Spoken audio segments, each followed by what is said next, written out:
This is BallCourt, World of Basketball. I am Coach Drew. Yup, the king is on his revenge tour. Melo the God is back. And yes, we have an actual GOAT in the building. Stay right here on BallCourt.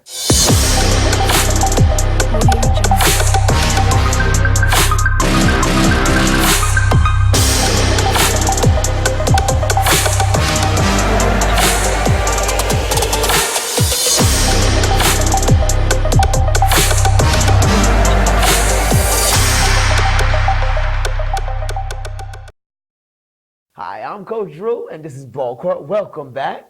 And we're going to go ahead and jump right into it. Yes, the king is on his revenge tour. And this is year 17. Hashtag Wash King. So let me tell you what this washed up king is doing right now. 33 points against Atlanta. And they beat Atlanta 122-101. Now, mind you, Lakers have the best record right now in the NBA. Not just in the Western Conference, in the NBA. 14-2. Stop and think about this. They are 14-2, and they are still rolling. They beat you any way they can. They beat you with defense. They beat you with spectacular offense. They run the floor. They cut in. They go get it. Everybody's out there for one reason, and that is to win. But you call the king washed up. Look at him leading his men into battle. Let me tell you. 122-101 over Atlanta. These are their last three games now. Now, during that game, the king, who was washed up, 33 points, 12 assists, 7 rebounds. Most of you would pray to be that washed up. I'm going to tell you, if I was that washed up, I'd be in the league. Boy, 130 to over 127 over OKC. That was a close one. They were playing against Chris Paul. Chris Paul is a maestro out there. He moves the ball well. He plays great defense. So it's not something that they were going to be able to walk through. And that shows you the strength that OKC still has in the West. But it wasn't LeBron that had took over that game. And this is where they're versatile with the Lakers. Everybody can step up. There's always a killer on deck. If LeBron's not giving it to you, somebody else is, such as AD. Anthony Davis dropped 33 points in that game. He had 11 rebounds and 7 assists. Dominating. And yes, that wasn't it. I'm talking 109 to 108 over the Grizzlies. Now, this is a tough one because Ja Morant is playing out of this world right now. He's on a whole different level. He's probably one of the best and at the top of his game. So I'm telling you right now, I feel he got my bid for Rookie of the Year. So yes, the potential Rookie of the Year went up against them, and they attacked. They fought against LeBron hard. LeBron had 30 points, 6 rebounds, and 4 assists. Now, let me tell you what LeBron has been doing, just so you can get a level of understanding what he has been doing over this time. LeBron right now, he has the most he's the only person in NBA history who's ever had a triple-double against every single team in the NBA. Washed king, huh? Man, how could somebody be that washed up? Good job, LeBron. Keep on doing what you're doing, proving those haters wrong. I guarantee when you hosting that trophy and everybody's looking at you while you carry the Larry around, they're going to understand one thing. The king is here. The king is here. Yes, he is. Now that we spoke about the king, let's go ahead and speak about the God himself, Hoodie Melo. Melo returns. And yes, it has been a great thing to see. In game 1, hitting that first three-pointer, I got chills when I saw that. I was so happy to see Melo come back. When I saw that 3 touch that headband, I almost cried. And I'm going to tell you the truth, he looked even better in game 2, going 18 points, going 3 of 5 from three-point range, and 7 rebounds. Clearly, he belongs here. This era of basketball is still Melo's era. This is the era of big man basketball who's positionless and could guard everyone, but still could stretch the floor and shoot the 3. You might as well say this is Carmelo Anthony era of basketball. He's 6'8", he's strong enough. Don't get me wrong, I'm not saying he's a lethal defender, but he's strong enough and a capable enough defender where he's going to stop, he's going to give you a couple minutes where he's going to get some stops. He might not get a lot. He's not going to dive to the floor. He's not that kind. He's not a Patrick Beverly. But guarantee he is a capable defender. Matter of fact, he can stretch the floor 3 or 5 from three-point range. He does what he does. Now, with that being said, the Trailblazers still are struggling since, Carmelo Anthony's came on. Now, I'm not saying it's Carmelo's fault because they were struggling way before he came on, but they're still going through a rough patch. Now, the beautiful thing about it is that the blame is not falling on anybody. They understand what they had to go through. They understand that there's going to be some tough times and some tough games. As a matter of fact, losing to New Orleans 104-115. New Orleans is a straight fire team. Holiday is one of the best guards that you have out there right now. Lonzo Ball plays very well. You have Josh Hart. You have a quality team within New Orleans. So with that being said, you can understand that loss. 129 to 137 over Milwaukee. Milwaukee is a tough fight. They got the MVP. Milwaukee went out there, they crushed them. They played hard. And then 104-110, they took a loss to Cleveland. Now, that's the one that concerned me. Going into the game, they were 5-11. Cleveland was 4-11. It was a battle of the 11-loss teams. I was hoping that with the quality that they had, that they would go ahead and pull it out, but they didn't. It's okay. We're still working through that process. Now, with that, I know a lot of you are thinking to yourself, well, maybe if Paul Gasol comes back after a foot injury, this could turn things around. I'm sorry to inform you that Paul Gasol has been waived. The injury wasn't healing as fast as they expected. And they thought it would both be in best interest of Paul Gasol and the Trailblazers to go ahead and move forward. All right, so let's go ahead and jump into the next story. This one's a tough one for me to report on. Yes, Kemba Walker was injured in that game against the Nuggets. In that Denver game against the Nuggets, he played. Now, Kemba Walker, mind you, he has been the catalyst to the Celtics, leading the Celtics at the time, prior to the injury, leading the Celtics to the second best record in the East and the third best record in the NBA, behind Milwaukee and the Lakers. But after that, they've slid a little bit. That's okay. That game was a tough game for them. They saw their leader go down. And that was hard for them to go ahead and complete that game. They lost it 92-96 against the Nuggets. Not taking anything away from the Nuggets, because the Nuggets is one of the best young teams that is coming out of the West right now. And that's not something that you could take lightly. So you couldn't go in there without a Kemba Walker thinking that, okay, if Kemba goes down, we're going to go ahead and make it. So it was something tough that they had to bounce back from immediately on the fly. But it wasn't a blowout game, so it wasn't like something that they didn't do. They kept the fight in there. They looked really good throughout that game, and it was something that we were happy to see. Now, I'm not a Boston fan, clearly due to the fact that I am a Lakers fan, but I do want them at their best when we meet up against them. I definitely do find that the Celtics are going to be probably the number one team coming out of the East, fighting against Milwaukee, and that's going to be something that we hope that they could accomplish, beating Milwaukee so they could show up against the Lakers in the finals and make it feel like the 90s all over again, and have my children and myself all smiling as we dance around and we hear the Garden screaming again like, Magic, I'm going to beat you, Magic. Magic Bird's going to beat you. The good old days of basketball. Anyway, let's go ahead and move on. Before I move on, though, I do want to report that Kemba Walker did sustain a sprained neck. He is day-to-day. At this point in time, he's looking at doubtful for Monday's game. But he is day-to-day. They got some further tests that they are looking at. But he's looking okay. So that is some good news. He was carted off on a stretcher during that game. So it was kind of a scary moment for everyone. But the good news is, like they said, it was just a sprained neck. There's going to be some more, they are looking into it a little bit further as of today on Sunday, but it looks like he's going to be doubtful for Monday's game. All right.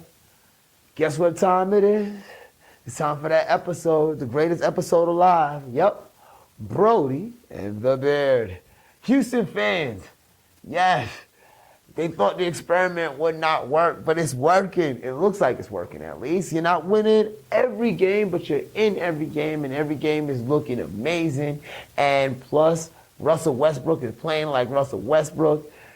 James Harden is playing like a man from outer space, because I have no idea who this person is. I'm telling you, against the Clippers, yes, they lost against the Clippers, mind you, 119 to 122. But I'm not even going to start this show off talking about the Clippers because I'm a Lakers fan, and they're the second best team in LA. The stats, numbers don't lie. Anyway, we got a king.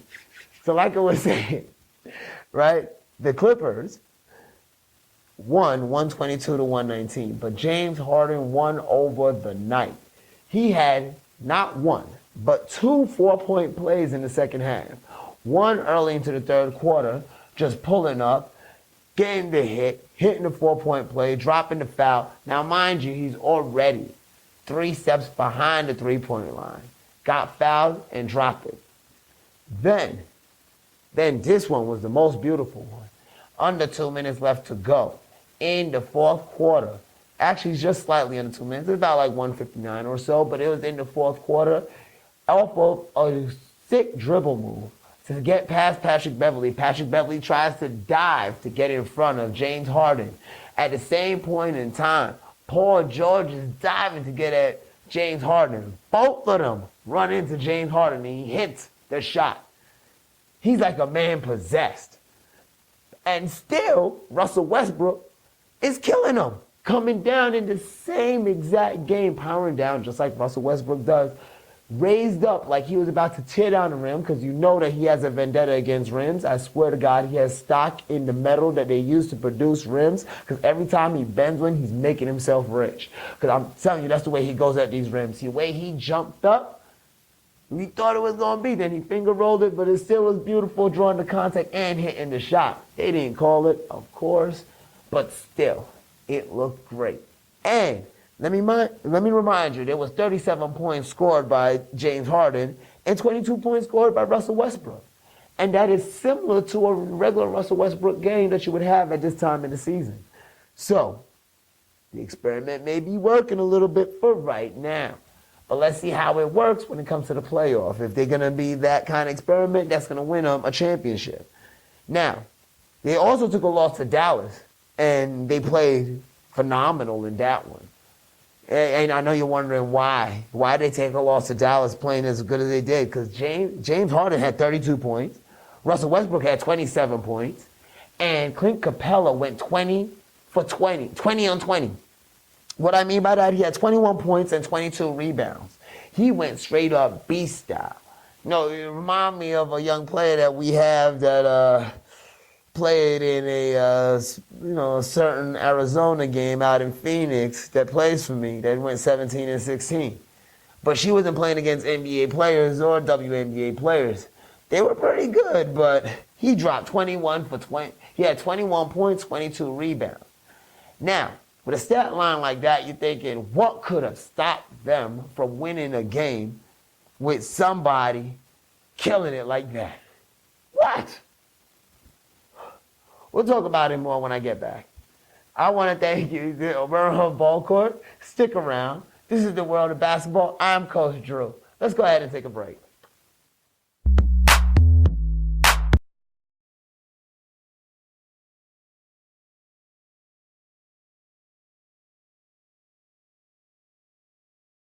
Back to BallCourt. I am Coach Drew. This is the world of basketball. And to answer that question, his name is Luka Legend. Yes, Luka Doncic is the reason why, with a stat line like that, the Rockets could not beat Dallas. I'm telling you, he had 41 points, 6 rebounds, 10 assists, and let me let you know this. He is just not putting up 41 points like that. He's doing it in James Harden fashion. The reason why I call him Luka Legend, because I definitely could believe that this is the second coming of Bird. He's accurate. He's detailed with his passes. He's patient. He works at it, and he is zero athletic. It's like none. He's not athletic at all. And he's still able to do this. How? As a matter of fact, let me let you know where his name falls. He is one of the youngest athletes to ever get a 40-point triple-double. He did it at the age of 20 years old. The only other person who is in that category who did it at 20 years old is a kid named LeBron James. See how we get him into every segment? It's amazing. Anyway, Luka has been lighting it up. He's been a storm since he came into the league. Now, I could understand why Real Madrid wanted to hold on to him during that time, and he's been throwing on anything he can right now to show off. Just to let y'all know, yes, you did see him in the Curry Sevens during that game. You saw it. Yes, your eyes was not lying to you. With him rocking the green one and then Seth Curry rocking the pink one. Yes, that's what you saw.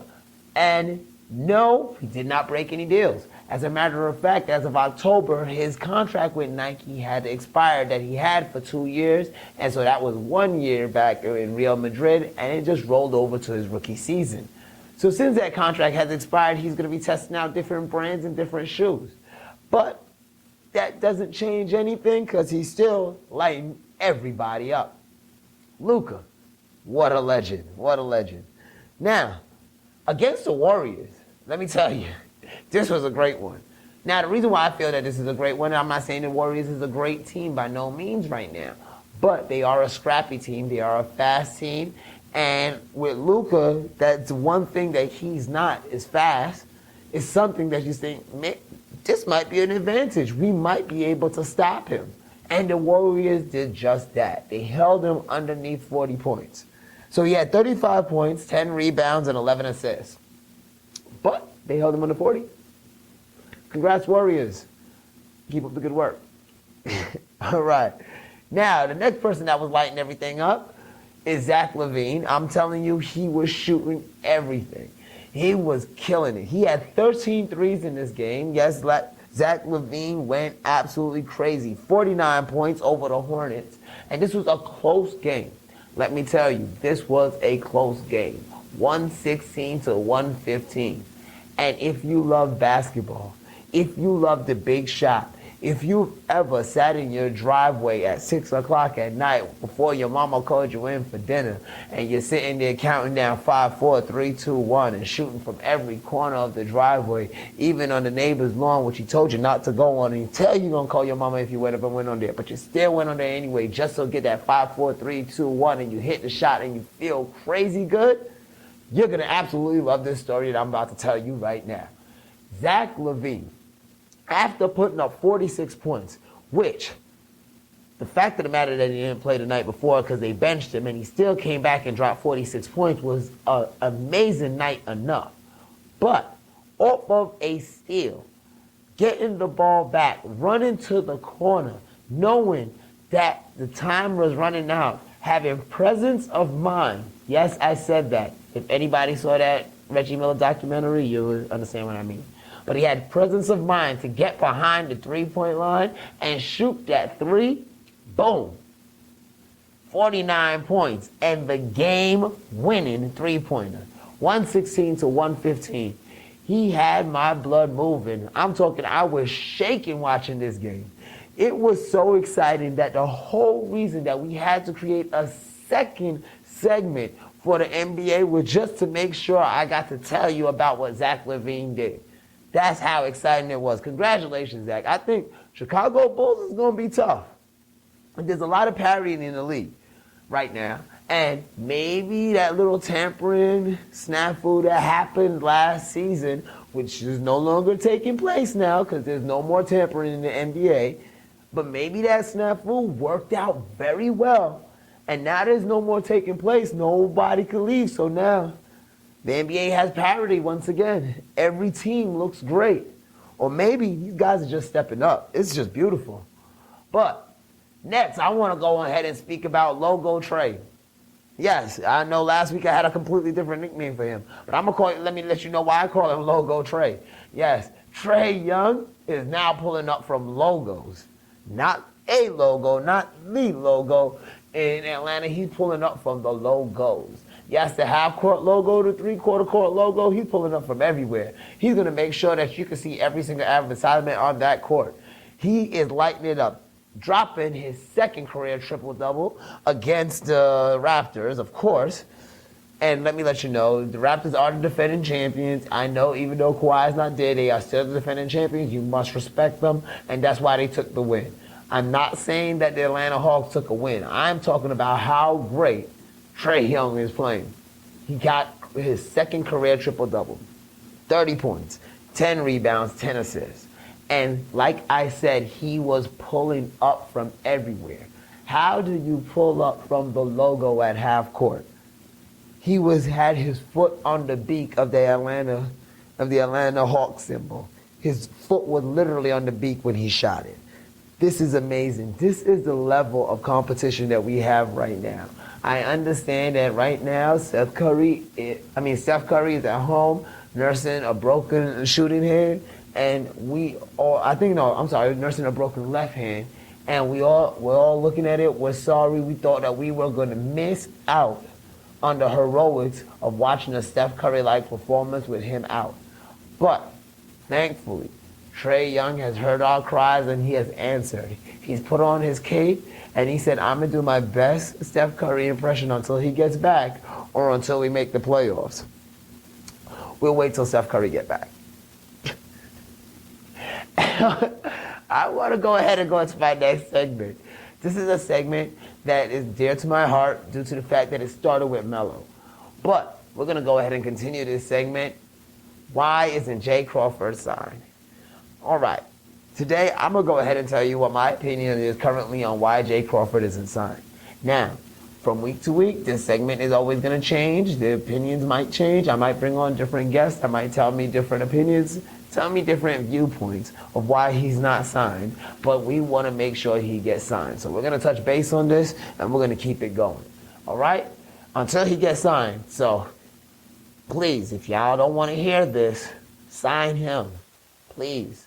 So, I'm going to go, and I'm not talking a China team or anything. I want him back in the league with Melo. Now, I ask you, why is he not signed? Jay Crawford, one of the most prolific scorers of his time, he did do some great things. Even in the Drew League, he was looking great. But still, he seems to be left off of an NBA roster. Where can he fit in, people ask. Could he be with the young teams? Is he part of that young style of play that's currently going on? Why Carmelo Anthony before Jay Crawford? He could score just like Carmelo Anthony could. As a matter of fact, Jay Crawford was one of the king of the 4-point plays. But still, he sits sidelined. He knows he could play. He knows he had that ability. But why is he still there? It baffles him. It baffles others. Here's my thinking on it. Jay Crawford, as talented as he is at scoring, he probably lost a step or two. But even with a step or two lost, he's still probably better than most guards out there. But the new NBA and the new style of play is that it's positionless basketball. Jay Crawford is not one of the strongest players, nor one of the most beefy players. He's not a solid player like a Carmelo Anthony that's going to say, okay, you know what? I can bump the grind. I can switch off. I can play defense on anybody. These younger players are now more solid. They're doing better things, bigger things. You now have people like Giannis pulling up from the three and still taking steps, like 5 steps between the rebound on one side and then the shot on the other and still be able to pull up from the three. And he could jump. You got Joel Embiid now pulling up from the three. You got Cat pulling up from the three, Karl Anthony Towns. So it's a different league that we're playing in. Now, with these bigger players and more solid players, can Jay Crawford provide a level of defense that's going to be needed in order for them to go ahead and move forward on any team? Could he compete with some of these young guys who do have the athleticism that he now lacks? But they're still able to shoot threes because that's the new big thing. Jay Crawford still can shoot threes. He'll still be able to get a bucket, but is it going to be as consistent that he can grab that bucket like how he used to? These are the questions that goes on in that office. Remember, it's still a business. It's got to be a business, and it's going to be that way. So as a business, they're looking at it, is Jay Crawford strong enough? Now, that was the opinion that was actually given to me, and I had to think about that. But I thought to myself, there's got to be a place in which Jay Crawford is actually going to fit in. My thought process is it's going to be with the Lakers. I think Jay Crawford would actually fit in with the Lakers because he had minimal to do on defense. Look at it. Dwight Howard and his sole thing, JaVale McGee, Dwight Howard is grab rebounds, play defense. They don't have to do anything else. There's no thinking process. They don't got to carry a team. They don't got to worry about anything. Grab rebounds, play defense. So you added Jamal Crawford, you could get Avery Bradley a couple minutes of rest so he could come out and play the lethal defense that he's been playing. Right now, as it stands in the current NBA, yes, the door is closing for Jamal Crawford. But a great team that he'll be able to fit with would be the Lakers. Now, I've heard that the Sixers would probably be okay, but I think the Lakers would have more of a value that they could use it around him where he would actually be something that he would be able to have a little bit of a spotlight to him. So hopefully somebody hears this, like the Lakers, and they sign Jamal Crawford. And I think another great thing about having him, his style of play that causes the 4-point play can neutralize your little brother's team, Patrick Beverly playing on the Clippers. So I'll put him in foul trouble, get him jumping around, and then everybody's upset at him, and then voila, he's done. So that's the segment on Jay Crawford. Hopefully he gets signed off of this. If not, we're going to keep on doing this every week until he is signed. And I will also be having little specials, making sure that we work at this. We're going to get this together for you. All right, but I want y'all to stick with me. This is Coach Drew. This is the world of basketball. I'm coming right back, and we're going to go into the next segment, college style. Stick around.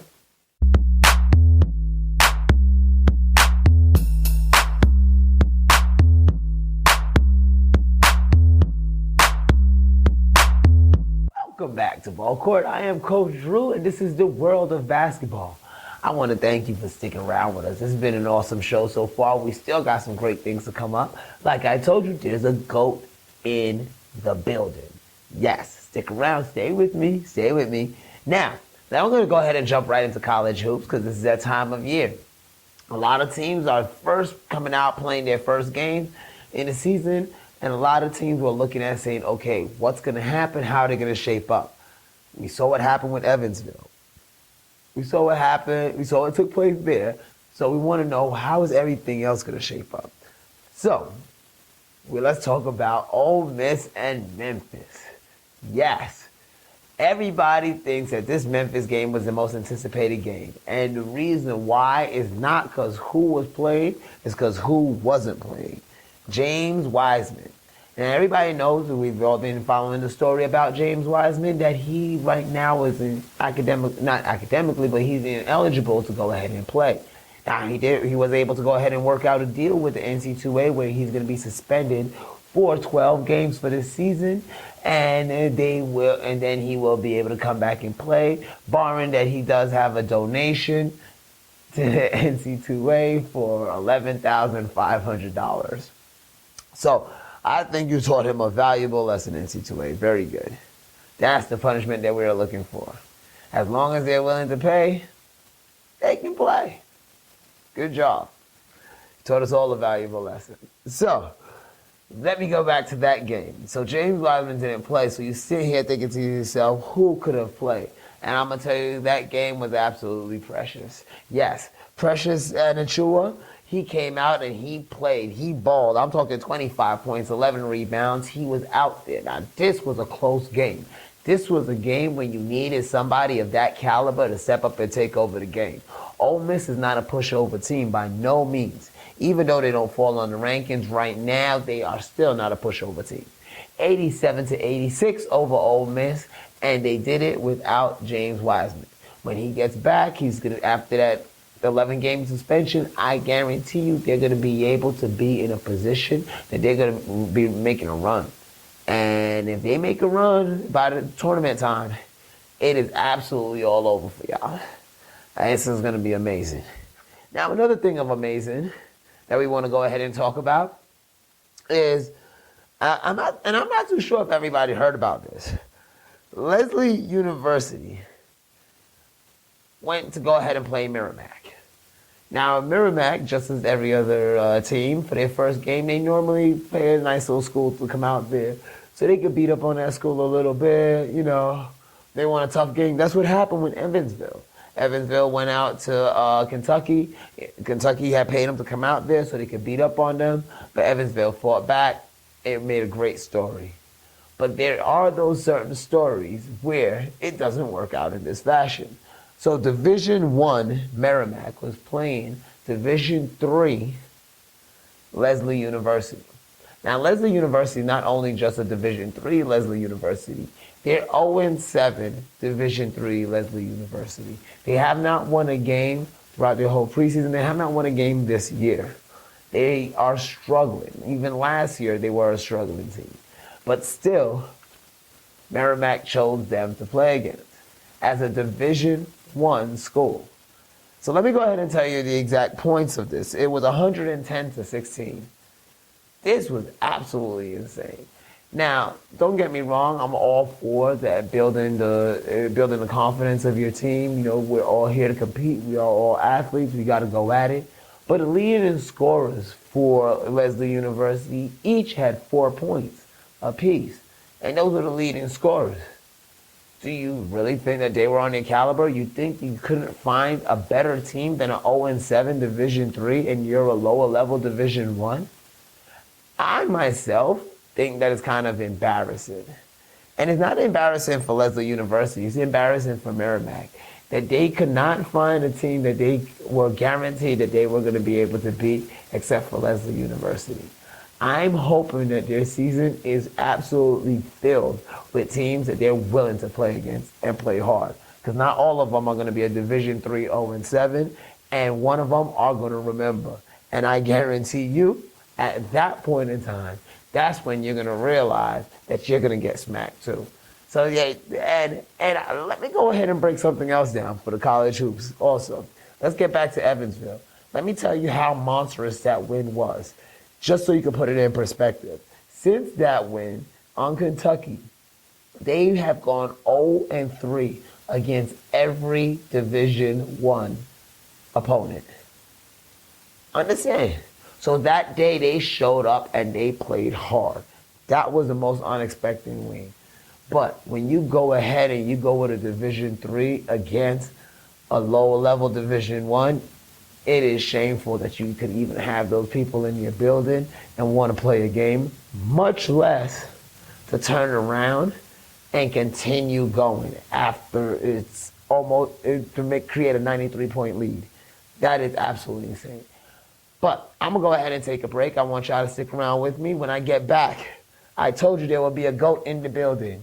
And yes, I'm going to have CJ Watson here with me. He's going to hang out. We're going to be talking about his new book coming out. CJ's Big Dreams is coming out on the 26th. He's going to tell us where you're going to get it. He's going to tell us a lot of information about it. He's going to tell us how it works. Stick with us right here on BallCourt. I am Coach Drew, and this is the World of Basketball.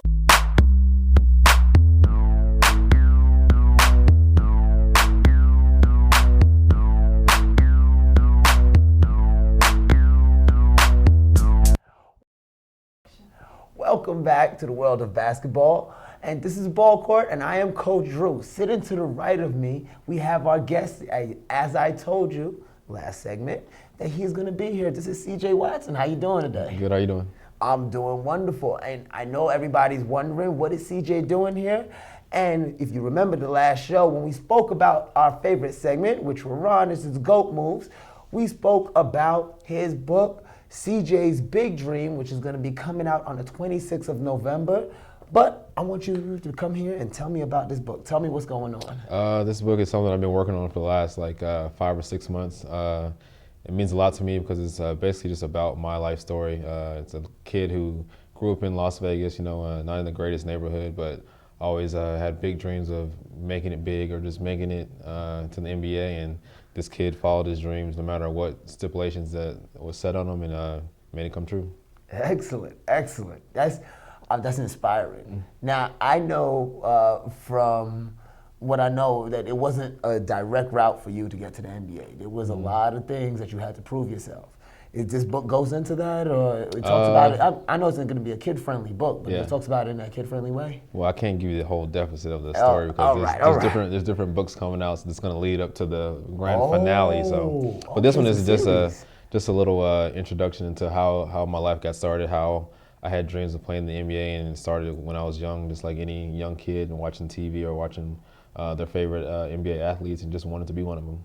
Awesome. So this is going to be a series. Yeah, series book, yeah. So this is going to be a kind of book where it's going to be able to grow actually with the kids that are actually reading it. Yeah, with the character. So that was the plan of, I didn't start out as, straight as an adult. So I started as a little kid, and those dreams started when I was small, and they kept growing and growing as I got to high school or college and eventually to the NBA. So this is exciting. This is something that I really like, especially, nowadays, when we read our books and the kids that look like me, look like you, we want to see our characters in the books, our characters be the hero. Yeah. And I think this is going to be awesome. Now, I noticed that, it's a story by C.J. Watson, but the author is Tamika, Newhouse. Tamika Newhouse. Yeah. Yes, Tamika Newhouse. And Tamika, why'd you select Tamika Newhouse? Well, one of my coaches that I actually used to play for, he wrote some books, and I went to him for some guidance and just said, hey, I have an idea of writing a book. I have some great stories, and I just need some help. And he told me to go independently, but me going independently meant I would have to do everything on my own. So I need some guidance and some leadership in that field, since I've never wrote a book before. So I just said I need some help. I can't do it on my own. So I went to her. He told me about her, and I went and talked to her a couple times, and we just said, you might as well go out and do it. And she sounded like a great fit. Excellent. Excellent. That's a good fit. It sounds like a great fit. Tamika, a great African American author. Yeah. Doing her thing, and this story about CJ's big dreams. I'm excited about it. I'm excited about it. Can you tell everybody where they can get it? They can get it at cjpens.com, cjpens.com, or you can go to my Instagram, which is QuietStorm_32, and the link is in the bio. You can purchase it on Amazon now, or you can just wait till Tuesday, November 26th to catch it. Excellent, excellent. Now, outside of CJ's big dreams, I know that your foundation that you do have here locally in Vegas has been doing a lot of big things. I just wanted you to touch base on that just a little bit, because this is GOAT moves. And I think that the book itself is a huge GOAT move. But with the foundation and all the things that it has done, I know that friends of mine, athletes that I've trained, participate in the camps. Everybody has a blast. They talk about it. Yeah. I watch and see all those videos. It is crazy fun. So tell us a little bit more about it. It's a foundation me and my parents started back in 2009. Like I said, I had inspirations of being in the NBA when I was a little kid, and growing up, I thought my goal was to, if I ever made it, was to give back and just be productive and show these kids in the same neighborhood that I grew up in that you can make it. There is positive things that you can do with your life, and that's what we do with our foundation. We have 2 or 3 events every year. One is a free basketball camp for the kids. We have like 120 kids every year. Then we also have a Black History essay contest during Black History Month. We fly kids out, we fly the winners out to DC, and they get to meet their state representative and tour the White House and things like that. And we also have an out-of-school program, which is the second and fourth Saturday every Saturday, every month, and they teach kids about STEM projects, exercise, being healthy. They cook meals every day by a chef who teaches them, so it's pretty fun for a couple hours. That is amazing. That is amazing. Absolutely. And now you see why I picked him for GOAT moves. This has been an absolute GOAT in his credibility. You've played in the league. You've played in the Big Three. You get to hear about the story. Watch it grow with him. This has been C.J. Watson. I want to thank you for coming on today. Appreciate you. Thank you. Thanks for having me. Appreciate it. Thank you. Come back, because sometimes we're going to be talking about a lot of basketball stuff. I definitely want you to come back, hang out with us. Yeah, that'd be great. And And I heard that you was on one of our sister shows. That was awesome. Was it Sequoia? Oh, Sequoia, that's Yes. my homegirl. Yeah, she's the queen goat. Well, that's awesome. I love having great people represent Vegas. This has been an awesome experience. Appreciate it. Thank you. Appreciate Come it. on back. Thank you. Dude, this is BallCourt. We're going to be right back after this. Yeah, stick with us. World of Basketball.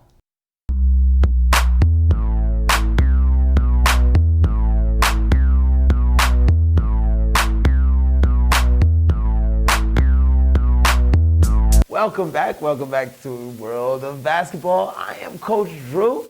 This is BallCourt. And yes, what you saw was real. I told you we'd have a GOAT in the building. That was GOAT moves, man. That was an amazing segment. Man, I'm so happy he came by. But still, remember, CJ's Big Dreams. We told you where you could get it at CJ Pens and Amazon and anywhere you can get those books that's found. Check that out. I'm actually going to get me a copy. I'm so excited. I did not even know it was a series. That's going to be amazing. I can't wait. But let's go ahead and jump right into it. Like I said, this is the world of basketball, so we're going to talk about those teams down under. Yes, the NBL 20 has been lighting up, and I'm not just speaking of, LaMelo Ball. There's other players there that is absolutely amazing as well. Now, Melbourne United was able to pretty much trounce the Bullets. The Bullets has been kind of, what's a good word? Brisbane Bullets this year has been on and off. They've been great in 1 week. You hear me talking about them. I'm hyping it up like, man, this is going to be a big thing. And then in another week, they fall. Not saying Melbourne United is not one of the top teams right now in the NBL. And they are. So, of course, a lot of people are going to fall to them. But in this manner of 108-94, now let me tell you how they did it. Romelo Trimble dropped 25 points. That seems to be a trend today. 25 points. Everybody's getting 25 points. You get 25. You get 25. You get 25. And Trimble, he got 25. 6 rebounds and 6 assists. So he was moving the ball. He was cleaning the glass, and he was putting up buckets. Maybe that's one of the reasons they won. I don't know, but I'm going to tell you the truth. Melbourne United seems to be a solid team right now. And who's going to be the ones that's going to knock them off of that throne? We'll find out as the NBL goes into the next round, and we'll see who knocks it off for the NBL 20. Now, the Adelaide 36ers, they were, how should I put it? They were a host to the Sky Sport Breakers. And they did more than just host them. They put up 117 points. Skyport Breakers had 100 points. So a 17-point victory. This is, how should I put it, for lack of a better word, embarrassing. These are professional athletes. The NBL, as I told you all year, these are some of the best level athletes. I'm going to go ahead and, dare I say it, they are the second best league in the world. I hands down stand for that. And I'm going to tell you right now, to get beat by 17 points is absolutely insane. And guess how much Eric Griffin scored? No, it wasn't 25. But it was 24 points. He's still putting up buckets. And he is shooting at 84%. 84%, that's video game numbers. And that's if you're really good at the video game too. That's not like, standard person video game numbers. So, I'm going to tell you, Eric Griffin right now, he's showing out. As a matter of fact, a lot of these teams are showing out and doing some big things. There are certain teams that are starting to fall to the wayside. They're starting to build up more and more losses. Illawarra Hawks are usually hanging on to like a 5-6 point loss every single time. They're hanging in there, but they're just not closing out these games. And as you can clearly see, if you're not one of those teams that's going to close it out, you're going to be in a fight for that whole time. But, that's the world of basketball, and that's how it goes out there. There's some big things that takes place. So I want y'all to stick around. I'm going to be right back, right here on the world of basketball. I am Coach Drew.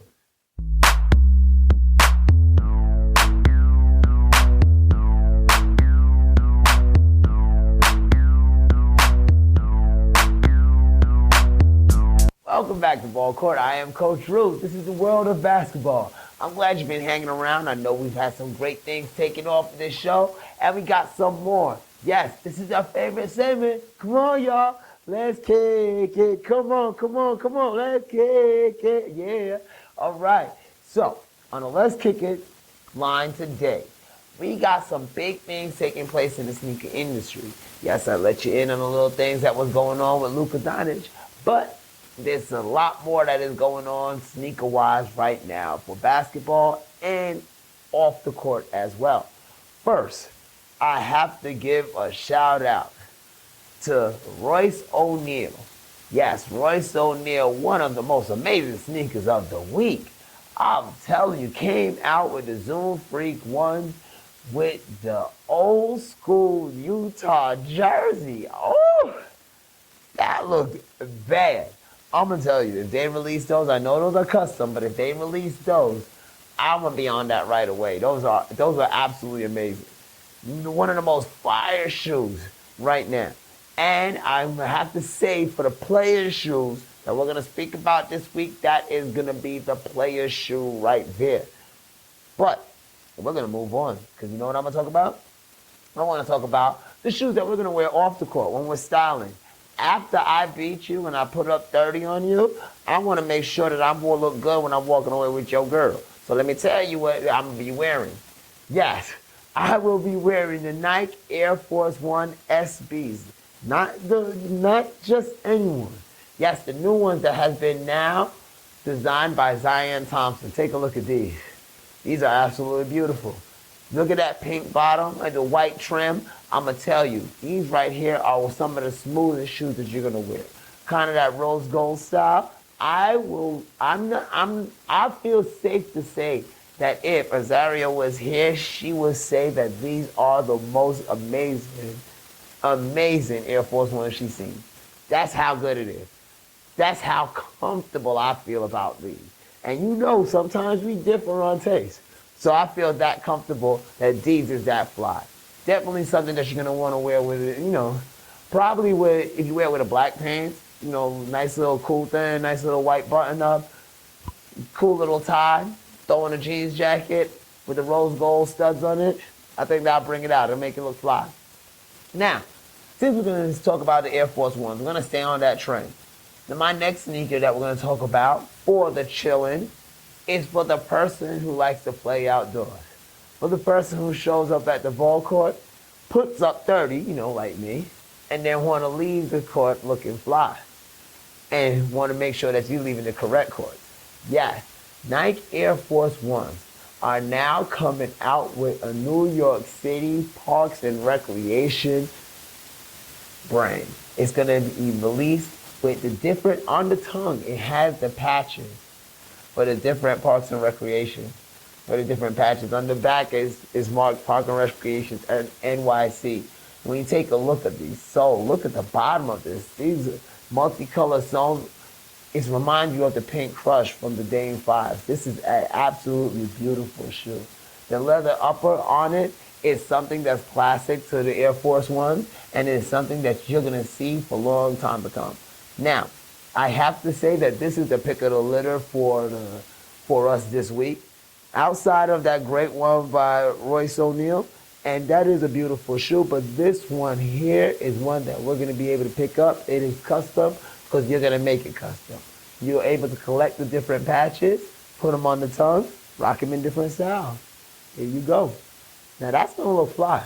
Now, if you don't know what to wear those with, because they are black Air Force One with the color sole, if you don't know what to wear those with, there's nothing I can do to help you. This segment is absolutely not for you. All right? Because those are just too fly. You can wear those with whatever you want. But now I got some news for you in the Let's Kick It segment. Yeah, we got Let's Kick It news. Let me tell you, the Way of Wade. Everybody's thinking, what's the new shoe coming out with the Way of Wade now that Dwayne Wade is no longer playing? But guess who is now the new face of the Way of Wade? D'Angelo Russell. Yep, that is correct. You heard correct. He has left Nike. He didn't re-sign the contract, and he is going with the Way of Wade.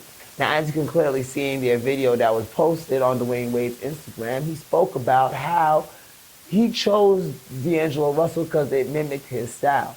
Now, I am not saying that Dwayne Wade is wrong, because a lot of what Dwayne Wade does, that shifty style, then turn around, hesitate, go to the basket, hesitate, look for the pass, set up the three, D'Angelo Russell does as well, but just not in the same fashion. But hands down, those shoes is fire. I would definitely rock them, especially that pink at the back. I think that's a whole different level right there. That pink and the blue, the way of Wade, I would definitely rock that. I like the shoe. I definitely like the shoe. And speaking of people who got signed, Kelly Oubre signs with Converse. I know, you didn't think I was going to say that. You thought I was going to say something like Nike or Adidas or somebody else. But yeah, he got signed with Converse. Now, his reasoning behind it, that he didn't go with one of the bigger companies, is that he didn't want to be just another person. He wanted to stand out and do his own thing. Now, Converse is going to be giving him the freedom to go ahead and develop something of his own. I want to go ahead and see it. I want to see what it is, because me, myself, I know the last time I actually wore a Converse basketball shoe that I actually liked was the Dwayne Wade. So I want to see what Kelly Oubre got in his tank, see if he can put together something that looks good and make us want to kick it. And guess what? That's the segment. Let's kick it. Let's kick it. I want y'all to stick with me, though, because guess what? We're going to be back with Why You Ball. We're going to talk about some of these young ballers. Bronny James. Yep. Stick around with me right here on BallCourt.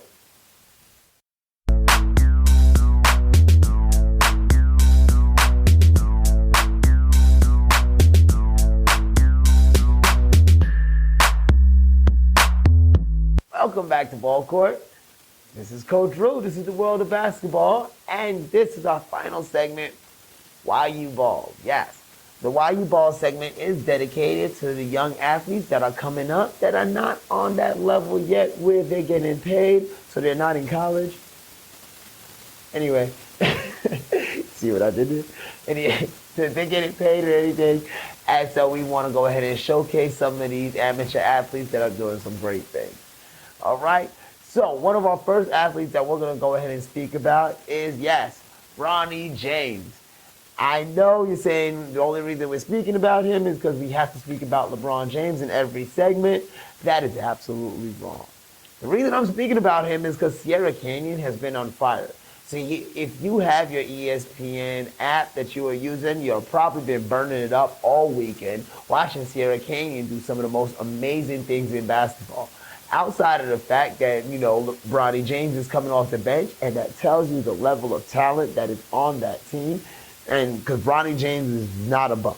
He's coming off the bench, and you're like, man, this is amazing. As a matter of fact, their first high school game, the thing that sparked it was Bronny James' first shot reminded me of LeBron James' shot in Miami when he was playing with Dwayne Wade.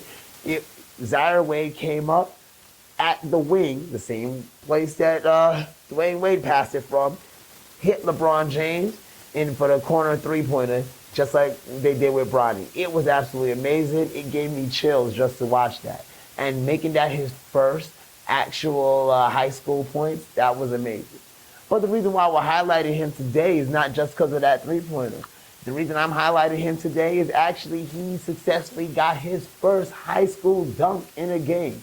Yes, in the same tournament that they're playing right now in San Diego, with everybody's going, doing some amazing things out there. We're going to speak about more of that later.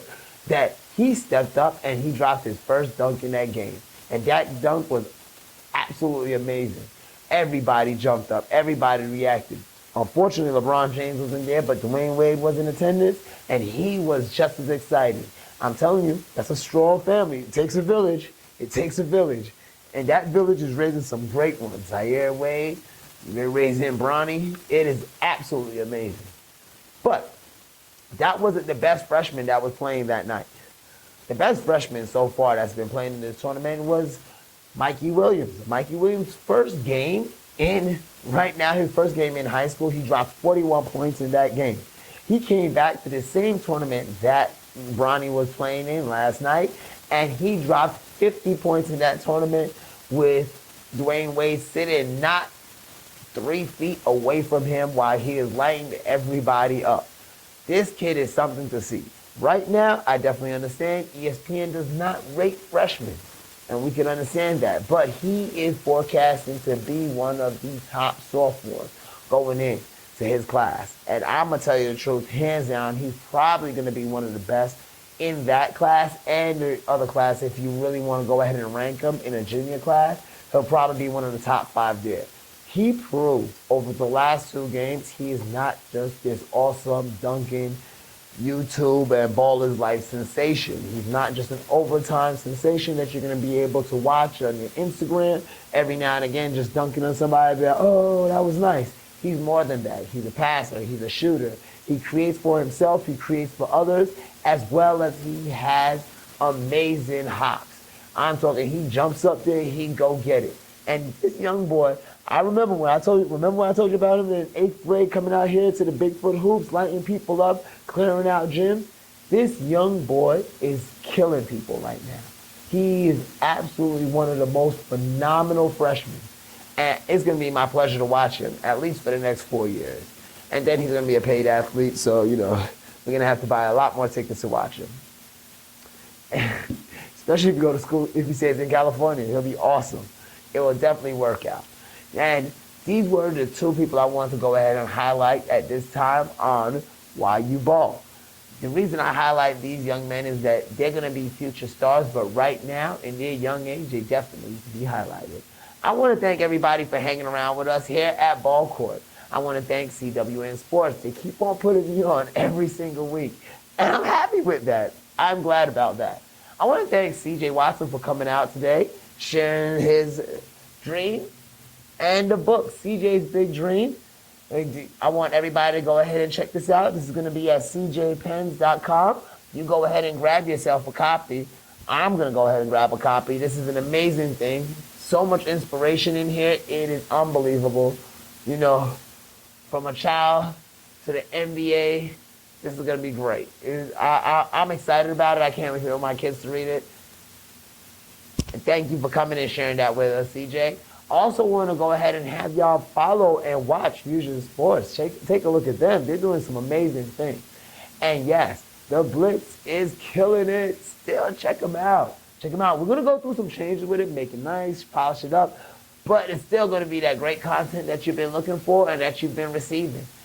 Keep on subscribing. Keep on following. Join the movement. We're getting bigger. We're getting better. We're right here. My name is Coach Drew. I want to thank y'all for sitting with me. This is BallCourt, and I'll see you next time.